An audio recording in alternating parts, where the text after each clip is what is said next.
Muharrem ayının 10. günü, Aşure günü.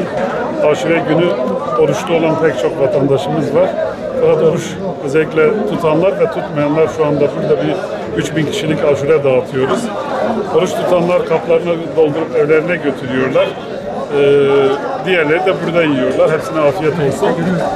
Şu anda biz bunu yapmamızın sebebi Hazreti Hüseyin'i ve onun dostlarını, arkadaşlarını almak. Onlar malum Yezid'in o zalim komutanları tarafından Muharrem'in 10. gününde hunharca katledildiler, şehit oldular.